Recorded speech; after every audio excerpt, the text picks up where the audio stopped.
Very good morning students, सुप्रभात सभी को। We are reading chapter number 3 of your history book, that is the earliest cities.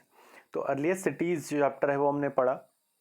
उसमें Harappan civilisation के कई शहरों में किस प्रकार से लोगों ने घर बनाए, ड्रेन्स बनाए, स्ट्रीट्स बनाए, कैसे वो रहते थे, क्या क्या काम करते थे, ऐसी बहुत सारी चीज़ें हमने पढ़ ली हैं। अब हम स्पेसिफिकली बात करेंगे दो सिटीज़ की जो कि गुजरात में मिली।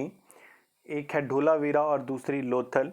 तो इन दोनों सिटीज़ की बात करेंगे और फिर अचानक से कैसे एक्सटिंक्ट हो गई ये सभी हड़प्पन सिटीज़, उसके कुछ कारण जानने की कोशिश करेंगे कि क्या कारण रहे होंगे। हालांकि surely nobody can say that what could be the causes. So let's start a part 3 and the last part of the chapter, Dholavira Harappan town in Gujarat. तो धोलावीरा जो कि जिसके रिमेन्स हमें गुजरात के रन ऑफ कच्छ में मिले हैं, उसकी बात करते हैं। आप लोकेशन देख सकते हैं धोलावीरा की। एक तरफ पाकिस्तान का बॉर्डर है और गुजरात के नदन और वेस्टर्न पार्ट में धोलावीरा के रिमेन्स हमको मिले। The city of Dholavira was located on Khadir Bet in the Rann of Kutch. There was fresh water and fertile soil. तो एक विशेषता उसकी क्या है कि वहाँ पर फ्रेश वाटर और फर्टाइल सॉइल था। Dholavira was divided into 3 parts and each part was surrounded with massive stone walls. तो देखिए, हमने और हड़प्पन सिटीज़ की बात की जिसमें मोहनजोदारो है, हड़प्पा है, परंतु वहाँ पे जो सिटी थी उसको 2 पार्ट्स में डिवाइड किया था। यहाँ पर क्या अलग विशेषता है कि जो सिटी है उसको 3 पार्ट्स में डिवाइड किया है और तीनों ही पार्ट्स को अच्छे से फोर्टिफाई किया है, यानी कि पत्थर की मजबूत दीवारें बनाई गई हैं। There are massive gateways for entrance and large open area in settlement for public ceremonies. Public ceremonies के लिए उन्होंने बड़े बड़े ओपन स्पेसेस छोड़े हुए थे ताकि किले के अंदर या फोर्टिफिकेशन के अंदर जो लोग रहते हैं, अगर उनको कोई सेरेमनी, कोई फेस्टिवल सेलिब्रेट करना है तो उनको एक बड़ा ओपन स्पेस मिल सके जहाँ पर वो गैदर हो सकते हैं, इकट्ठे हो सकते हैं। Large letters of Harappan scripts carved out of white stone and inlaid in wood were also found. तो और क्या मिला उनको?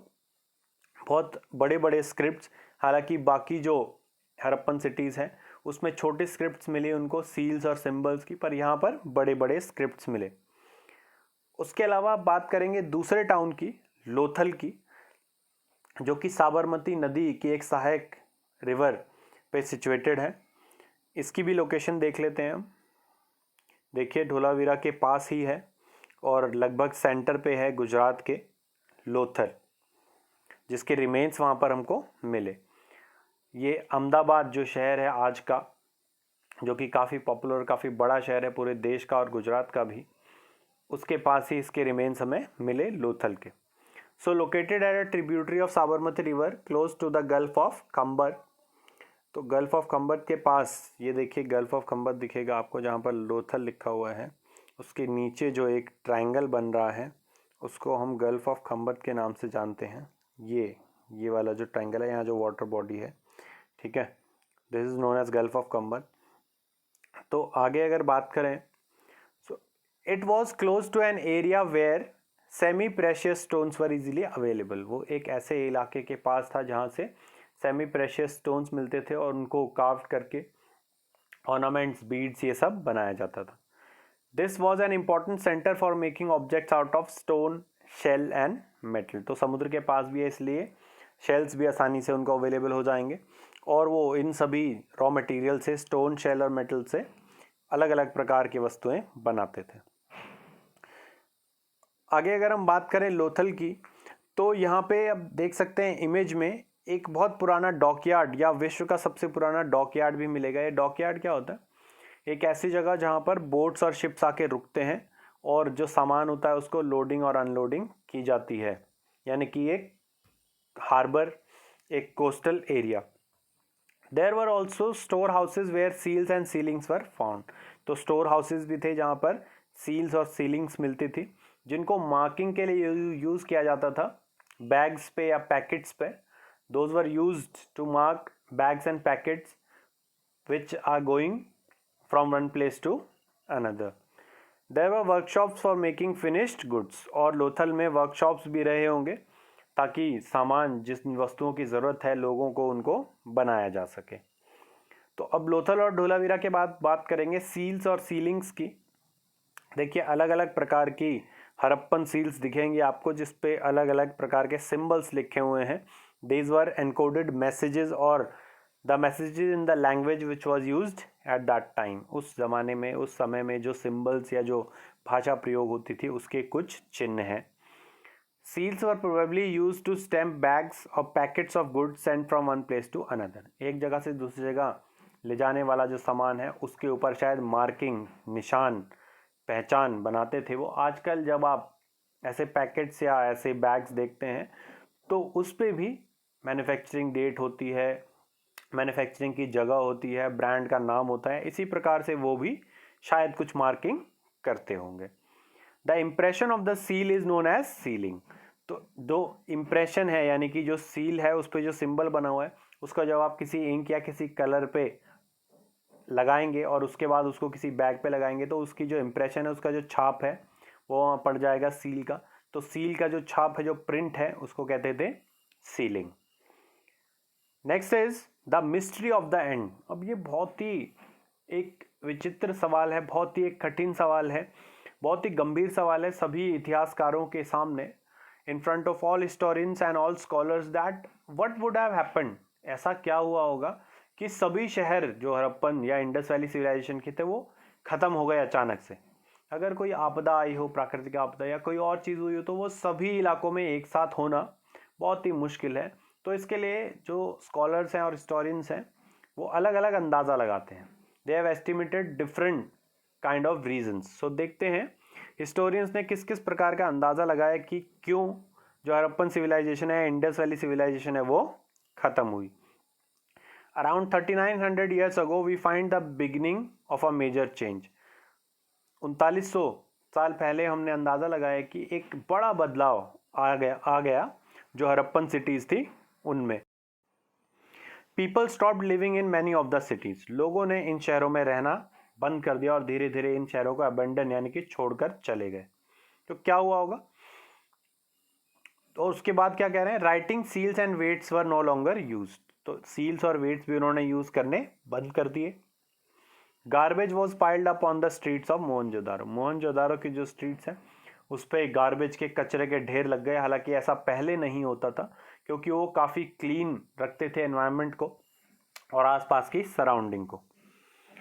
So the mystery of the end में एक और चीज़, जो ड्रेनेज थे जो उन्होंने बनाए थे वो टूट गए, वो पूरा सिस्टम कोलैप्स हो गया और घर जैसे वो पहले बनाते थे उन घरों में ना रह के नए टाइप के घर बनाने लगे। तो ये सारी घटनाएं यानी कि नए घर बनाना और गार्बेज इकट्ठा होना और सिटीज़ को छोड़कर जाना, अपनी सील्स को, इन सब चीज़ों को छोड़ के जाना या उन शहरों का ख़त्म होना क्यों हुआ होगा उसके लिए कुछ अंदाज़ा लगाया कुछ लोगों ने सोचा कि शायद रिवर्स सूख गए होंगे। The rivers might have dried up, one possible reason. Another is might be there was deforestation. सारे जंगल जो है वो ख़त्म हो गए होंगे तो बिना फॉरेस्ट के उनकी काम नहीं चल सकता। Fuel required for baking bricks and smelting copper was not available.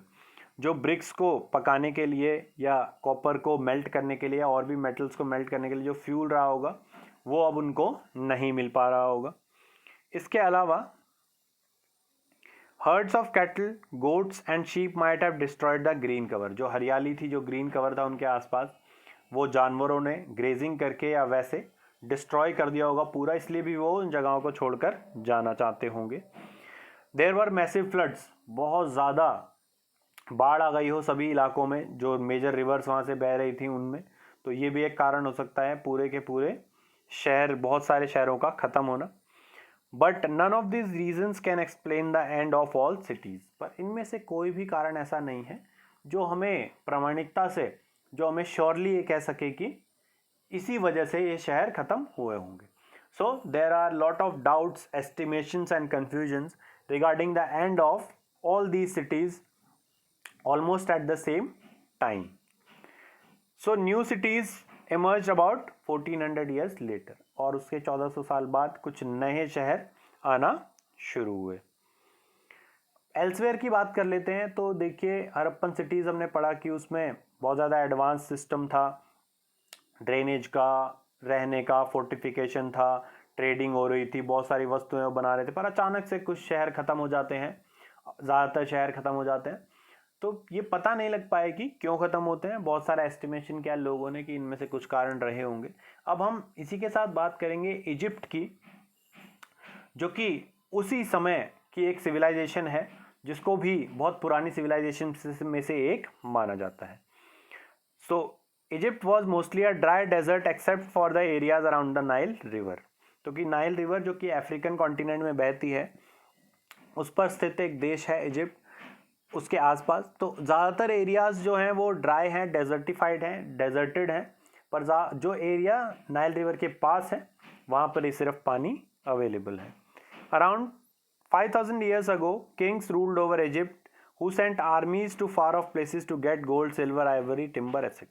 जो राजा थे वो रूल करते थे 5000 साल पहले, और वो सैनिकों को भेजते थे अलग अलग मूल्यवान वस्तुएं लाने के लिए एक जगह से दूसरी जगह। They built huge tombs known as pyramids. तो इमेज में आप जो बड़े बड़े स्ट्रक्चर्स देख रहे हैं, ट्रायंगुलर स्ट्रक्चर्स 3D, ठीक है, इनको पिरामिड्स कहते हैं। तो ये जो पिरामिड स्ट्रक्चर्स हैं ये उन्होंने बनाए, क्यों बनाए? ये टॉम्स हैं। तो हमें टॉम पता है कि एक ऐसी जगह जो मकबरा, जिसको हिंदी में कहते हैं, उर्दू में। और मकबरा एक ऐसी जगह होती है जहाँ पे जो शासक है जब वो मर जाता है उसकी डेड बॉडी को रखा जाता है। तो इसी प्रकार से इन्होंने पिरामिड्स बनाए जो कि टॉम्स थे। फिर आगे क्या हुआ? You can see in the image, when the king died, their bodies were preserved and buried in those pyramids known as mummies. तो उन पिरामिड्स में जो शासक है, जो रूलर है, उनके शरीर को रखा जाता था। पहले उसके शरीर को केमिकल से ट्रीट करके प्रिजर्व करने की कोशिश की जाती थी, ताकि लंबे समय तक वो जो शरीर है वो डीके ना हो, खराब ना हो, माइक्रो ऑर्गेनिजम्स उसको ब्रेकअप ना करें। इसके लिए उसको ट्रीट किया जाता था केमिकल से, जिसको उन्होंने, ताकि ज़्यादा लंबे समय तक वो शरीर रह सके, डीके ना हो। इस तरीके से प्रिजर्वेशन करना उस बॉडी का, तब उस बॉडी को वो कहते थे ममीज।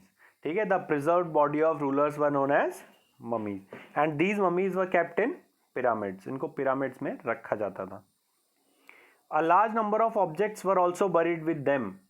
सिर्फ बॉडी ही नहीं, उसके साथ साथ और भी चीज़ों को उनके साथ दफनाया जाता था, जैसे कि कपड़े, जैसे ऑर्नामेंट, जैसे कि हथियार, वेपन्स, कोई म्यूजिकल इंस्ट्रूमेंट उसको पसंद है, ठीक है, कोई एनिमल्स, ट्रीज, फ्रूट्स, जो भी चीज़ें जो ज़्यादा प्रिय थी शासक के लिए या शासक को बिलोंग करती थी, रूलर को, उनको उसके साथ ही दफनाया जाता था।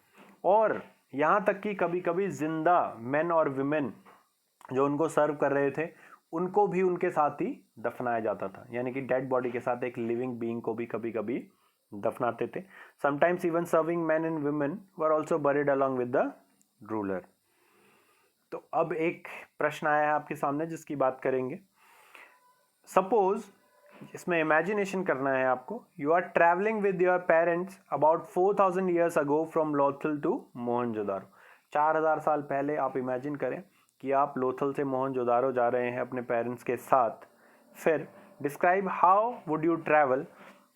आप बताएं कि कैसे आप इस ट्रैवलिंग को पूरा करेंगे, किस मोड ऑफ ट्रांसपोर्टेशन से पूरा करेंगे।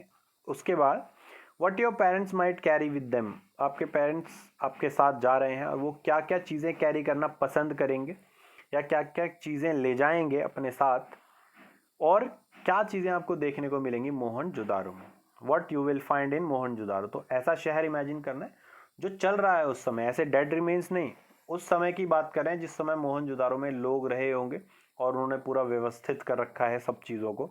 उसकी इमेजिनेशन करनी है और बताना है कि आपको क्या क्या देखने को मिल सकता है वहाँ पर। अब बात करेंगे कुछ न्यू टर्म्स जो आज हमने पढ़ी। सबसे पहले पिरामिड। तो large tombs where dead bodies और ऑफ रूलर्स वर बरीड। उसके बाद बात करेंगे मम्मीज की। Preserve dead bodies of rulers were known as mummies. ठीक है, तो मम्मीज वो शरीर किसी शासक का जिसको प्रिजर्व कर दिया गया है उसको मम्मीज कहते थे, और इन मम्मीज को कहाँ पे दफनाया जाता था? पिरामिड्स में। आई होप हमने जो आज डिस्कशन किया है वो आपको समझ आ गया होगा। अब असाइनमेंट पर आ जाते हैं। Question number first, why were metals, writings, the wheel and the plough important for the Harappans? हमने पूरा चैप्टर पढ़ लिया है, इसलिए कुछ क्वेश्चन ऐसे होंगे जो पिछली स्लाइड्स पर भी आधारित होंगे। तो हमें बताना है कि मेटल, राइटिंग, व्हील और जो हल है वो क्यों लाभकारी था, क्यों इंपॉर्टेंट था हड़प्पा में रहने वाले लोगों के लिए, हड़प्पन सिटीज में। Make a list of things that Harappans ate, put a tick mark on things which you eat today. एक लिस्ट बनानी है आपने जिसमें आप बताएंगे कि हड़प्पन्स क्या क्या चीज़ें खाते रहे होंगे। हमने वेजिटेबल्स की बात की थी, फ्रूट्स की, एनिमल्स की, एसेट्रा। तो आप एक लिस्ट बनाएं कि हड़प्पन टाइम पीरियड में रहने वाले लोग क्या खाते थे, और उस लिस्ट में टिक करें उन चीज़ों को जो आप आज भी खाते हैं, यानी कि वो जो उस समय खाते थे उनमें से क्या क्या चीज़ें आप आज खाते हैं उस पर टिक करना है। Question number 3, what would be the possible reasons for the end of Harappan cities? Harappan cities के अंत के कुछ कारण जो एस्टिमेट किए कुछ लोगों ने वो क्या थे? Question number 4, how life of, या आप भी क्या सोचते हैं भाई, जो कारण कुछ स्कॉलर्स ने दिए उसके अलावा आप भी सोच सकते हैं कि क्या रहा होगा कि हड़प्पन सिटी एंड अप हो गई, डिस्ट्रॉयड हो गई, लोगों ने वहां रहना बंद कर दिया। Question number 4, how life of farmers who supplied food to the Harappan city is different from life of farmers today? उस समय के किसानों की जिंदगी जो हड़प्पन काल में रहते थे, वो उनकी जिंदगी कैसे अलग थी आज के जो किसान हैं जो हमें फूड मटेरियल सप्लाई करते हैं उनसे। और question number 5, name the 2 Harappan cities found in Gujarat. So I hope today's discussion is beneficial for you. It is helpful for you to understanding the chapter and the topics, the earliest cities.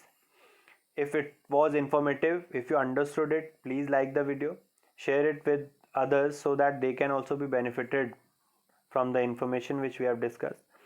Do give your valuable comments for further improvement in the coming educational videos, and do not forget to subscribe my channel for latest updates and more informative videos. Thank you and have a nice day.